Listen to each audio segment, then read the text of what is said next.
Salam sejahtera, terima kasih karena bersama dengan saya di Nazilin Unity Channel. Sekali lagi, percubaan daripada pembangkang untuk turunkan Anwar Ibrahim sebelum PRU 16 dilakukan lagi. Kalau dulu kita dengar ada himpunan, himpunan turun Anwar 1,0. Kali ini ada pula himpunan turun Anwar 2,0. Sebelum saya teruskan ulasan ini, saya mau tanya satu hal dulu. Paling ringkas, paling simple. Kalau betul mereka nak tumbangkan Anwar Ibrahim yang sedang menonton video ini, kalau betullah kamu mahu Anwar Ibrahim turun daripada jawatan sebagai Perdana Menteri, tolong belanja dulu kami satu atau dua nama Perdana Menteri yang boleh menggantikan Anwar Ibrahim daripada Perikatan Nasional. Tolong tulis, belanja kami dululah, paling tidak pun 2-3 nama lah. Kan kamu kata ada berlori-lori, jadi tunjuklah siapa orang yang ada dalam lori itu. Kalau betul kamu mahu Anwar Ibrahim turun, kalau kamu dapat jawab itu, mungkinlah himpunan turun Anwar 2,0 itu berjaya. Tapi kalau nama seorang pun kau tak mampu bagi, tak payahlah mimpi nak buat himpunan itu. Dan rakyat pula aku sorkan, tak payahlah kau ikut-ikut memenatkan badan, menghabiskan masa, memeningkan kepala. Sebab kau ikut macam mana pun, bukan ada pun cadangan mereka. Kan betul tidak? Kalau betul mereka sedia nak tumbangkan Anwar Ibrahim, mereka mesti mempunyai senarai Perdana Menteri yang mereka boleh gantikan Anwar. Kalau sekadar mereka kata, kami bukan mau ganti kerajaan, mau tukar Anwar saja, apa bezanya? Siapa pula Perdana Menteri yang mereka mahu daripada kerajaan perpaduan? Kalau ganti Zahid nanti kau bising meroyan pula. Kalau ganti Tokmat pun kau marah juga. Kalau ganti Rafizi Ramli lagilah kau marah. Jadi sekarang ini sebelum nak mau teruskan atau sebelum anda mengikuti himpunan 2,0 turun Anwar tu, kau pikir-pikir dululah siapa calon Perdana Menteri yang diketengahkan oleh Perikatan Nasional daripada kalangan mereka, itu pertama. Yang kedua, daripada kalangan Kerajaan Perpaduan jika mereka hanya benci Anwar Ibrahim. Aku rasalah kan mereka tidak punya senarai itulah. Mereka hanya pandai cakap tapi tiada apa-apa. Mereka hanya mau timbulkan naratif yang kononnya Anwar Ibrahim gagal. Tapi mereka lebih gagal. Bukan gagal memerintah saja, tapi gagal menyenaraikan Perdana Menteri yang mereka kata ada 4 lori itu. Tentukanlah sekarang siapa 4 lori Perdana Menteri daripada Perikatan Nasional itu. Tuan-tuan dan puan-puan, kalau itu pun mereka tak mampu jawab, kita semua rakyat Malaysia, aku nasihatkan, jangan buang masalah. Lebih baik jangan ikut himpunan turun Anwar 2,0 yang mana sebenarnya himpunan ini sangat ketara, memperlekeh penjawat awam dan tanpa hala tuju ekonomi. Tuan-tuan dan puan-puan, rancangan PAS untuk menganjurkan demonstrasi turun Anwar 2,0 sebagai penentangan terhadap Perjanjian Perdagangan Timbal Balas ART membuktikan bahawa ia memainkan isu politik sempit, memperlekehkan penjawat awam dan tiada hala tuju ekonomi. Tindakan PAS ini juga tidak ubah seperti menafikan kecekapan serta menjejaskan maruah penjawat awam yang telah menjalankan tugas mereka dengan penuh dedikasi dan profesionalisme, kata Setiausaha Agung Amanah Fazil dalam satu kenyataan. Perjanjian ini telah dirangka dengan penuh pertimbangan terhadap kepentingan ekonomi negara, kesejahteraan rakyat dan kedudukan Malaysia di pentas global. Kejayaan menurunkan tarif timbal balas Amerika Syarikat ke atas Malaysia daripada 25% ke 19% merupakan yang terendah. Tindakan PAS memperlekeh perjanjian ini menunjukkan PAS tiada hala tuju ekonomi. Lebih membimbangkan, ia memberi isyarat salah kepada dunia bahawa Malaysia tidak konsisten dalam dasar dan komitmen antarabangsa. Jika PAS memerintah, adakah PAS akan menghentikan hubungan dagang dengan Amerika Syarikat? Adakah PAS mempunyai pelan ekonomi lain apabila pekerjaan dan perniagaan perusahaan kecil dan sederhana PKS yang melibatkan ramai orang Melayu dirisikokan?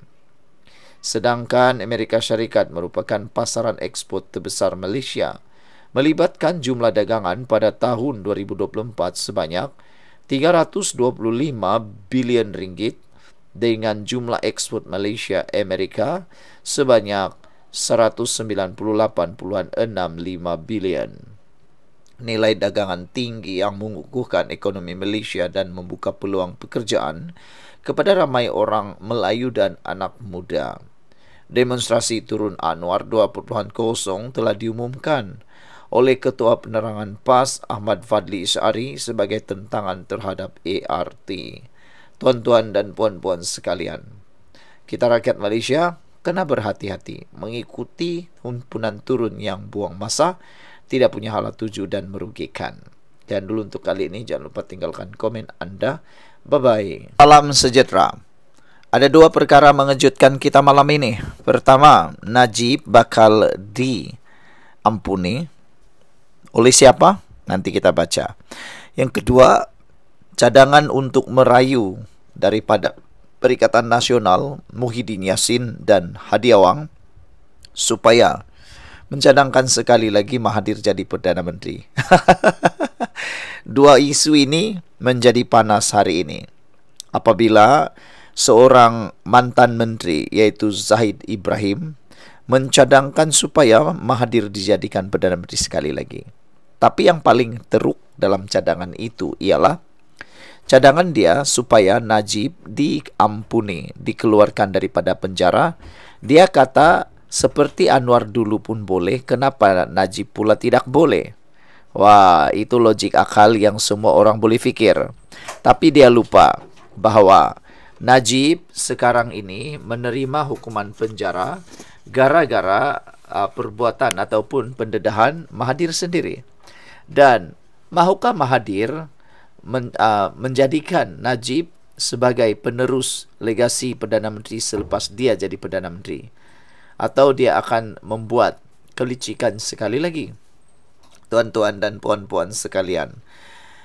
Kedua, Zahid Ibrahim juga menyatakan supaya dia merayu Hadi dan Muhyiddin memberi laluan kepada Tun Dr. Mahathir Mohamad jadi Perdana Menteri. Sekarang ini, cubalah, okeylah, logik tadi sudah kita sebut. Sekarang kita mau cakap pula logik yang kedua.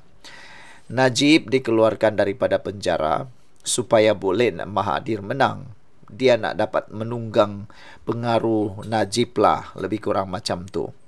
Itu yang pertama. Yang kedua, merayu kepada Muhyiddin dan Hadi Awang memberi laluan kepada Mahathir jadi Perdana Menteri. Jadi persoalannya sekarang ini, siapa yang akan jadi Perdana Menteri selepas Mahathir? Najib atau Muhyiddin atau Hadi Awang? Ini pun boleh menyebabkan kecelaruan politik Malaysia, ketidakstabilan politik Malaysia. Yang lebih teruk lagi, dia kata inilah waktunya untuk menyelamatkan Melayu. Tapi ada seorang netizen menyatakan bahawa menurut Zahid Ibrahim, ini adalah peluang terakhir untuk orang Melayu mendapatkan semula kuasa mentadbir negara dan memerintah dalam semangat kemerdekaan. Tapi persoalannya, Zahid, sejak zaman merdeka lagi, kesemua Perdana Menteri Malaysia adalah orang Melayu. Dan entahlah apa kuasa Melayu yang dimaksudkan oleh Zahid Ibrahim ini. Anwar sudah pernah hurai panjang tentang hal itu. Kata Zahid Ibrahim, saya merayu kepada Tuan Guru Abdul Hadi Awang dan Muhyiddin agar memberikan Tun satu lagi peluang supaya kita semua mempunyai masa depan, katanya. Ini bukan masa depan, ini adalah ketidakstabilan politik. Pasti akan berlaku lagi. Betul, kau pikir logik lah. Dia keluarkan Najib daripada penjara untuk mendapatkan pengampunan. Itu pertama. Coba pikir dulu itu. Setelah Najib keluar daripada penjara, sekarang Najib mau pergi ke mana? Dia mau kuasai semula UMNO. UMNO sekarang presidennya Zahid Hamidi. Okey, Kalau UMNO sudah berjaya mendapatkan Najib sebagai presiden semula, mahukah Najib senang-senang saja memberikan jawatan Perdana Menteri kepada Mahathir yang telah memenjarakan beliau? Itu yang pertama. Yang kedua, maukah Muhyiddin dan Hadiawang memberikan laluan kepada Mahathir jadi Perdana Menteri? Dan selepas itu, bolehkah Najib dan Muhyiddin berbincang semeja sekali lagi untuk pemilihan Perdana Menteri? Kita harus ingat semua rentetan ini. Najib memecat Muhyiddin ketika era 1MDB memanas, dan Muhyiddin pula jadi Perdana Menteri ketika isu kes 1MDB dibicarakan panas, dan saya tak berapa ingat siapa jadi Perdana Menteri ketika Najib dimasukkan, disumbat ke penjara. Semua ini kena ingat. Jadi entahlah, meskipun politik ini penuh dengan kelicikan, tapi dendam politik itu memang tak akan pernah reda. Hanya satu orang saja Perdana Menteri sekarang ini yang aku rasa kurang dendam politiknya, yaitu Anwar Ibrahim. Tuan-tuan dan puan-puan sekalian, Zaid Ibrahim kata tempoh kali pertama Mahathir menjadi Perdana Menteri bermula 1981 hingga 2003 menjadikan pemimpin itu paling lama mentadbir negara selama 22 tahun. Selepas bersara, Mahathir kembali semula ke pentas politik, membuat kejutan apabila mengetuai Pakatan Harapan dalam usaha menumbangkan BN yang diterajui Najib Razak yang ketika itu terpalit dengan skandal 1MDB. Kerajaan yang diketuainya juga menyokong pengampunan kepada Anwar yang disabitkan atas kesalahan salah laku seks pada 16 Mei 2018 yang di-Pertuan Agong Sultan Muhammad berkenan memberi pengampunan penuh kepada Anwar, membolehkan dia dibebaskan serta-merta dan kembali aktif dalam politik. Selepas BN tumbang, Najib dibicarakan berkaitan kes SRC Internasional dan dijatuhkan hukuman penjara 12 tahun dan denda 210 juta. Namun hukuman itu kemudian dikurangkan oleh Lembaga Pengampunan kepada 6 tahun dan denda 50 juta ringgit. Tuan-tuan dan puan-puan sekalian, beberapa komen netizen berkait isu ini, kata dia, janganlah sampai 3 kali saja, berilah sampai 4, 5, 6 kali Mahathir jadi Perdana Menteri. Dia menyindir.